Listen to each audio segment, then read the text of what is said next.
Hello বন্ধুরা, আসসালামু আলাইকুম।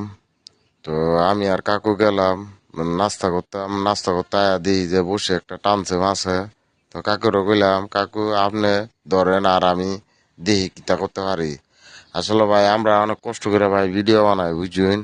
আমরা ভিডিওতে ভাই তেমন একটা লাইক আয় না, শেয়ার আয় না, তেলাই ভাই আমরা মাছের ভিডিও কি খারাপ? একটা বিডি যদি ডান্স দেয়, দেখবেন যে ওই ভিডিওর মধ্যে কয়েক মিলিয়ন ভিউ হয়ে জায়গা, আর আমরা ভিডিওর মধ্যে ঠেললিয়া 20টা ভিউ হইতেছে না, তেল লাগিয়া ভাই। হ্যাঁ ভাই, বুঝলাম না ভাই। আমার এখানে দেখেন, আপনি একটা জিনিস চিন্তা করুন, আমার এখানে না হলে 10,000-এর উপরে সাকসেসবার হইব।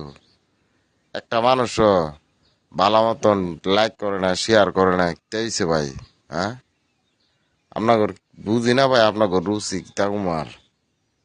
কত বিভিন্ন রকমের ভাই মাছের ভিডিও দিতেছি আমরা আপনার লাগিয়া, আর আপনারা আমগর ভিডিওটি দেখেন না। আমরা ভিডিওটি স্কিপ করে যান গা, ঠেলা দিয়া যান গা, কিতা ভাই, কিতা সমস্যা কিতা ভাই। হ্যাঁ, আমরা ভিডিও কি ভাই খারাপ নি ভাই? রাঙামাটির কাপ্তার লেকের ভাই কত সুন্দর সুন্দর ভিডিও আপনারা দিতেছি, আপনারা দেখেন না। হ্যাঁ, আর যে মাছটা লাগছে এটা হচ্ছে তেলাপিয়া বুঝুন। তেলাপিয়া মাছটা তুলতে অনেক সময় লাগছে, কি তেলাই নিচে পানির নিচে একটা গাছ আছে, গাছের লোকে বাজাই লাইছে।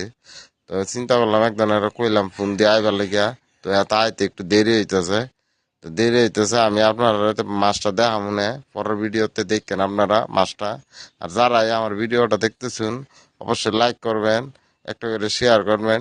তো এতটুকু সবাই ভালো থাকেন। আসসালামু আলাইকুম।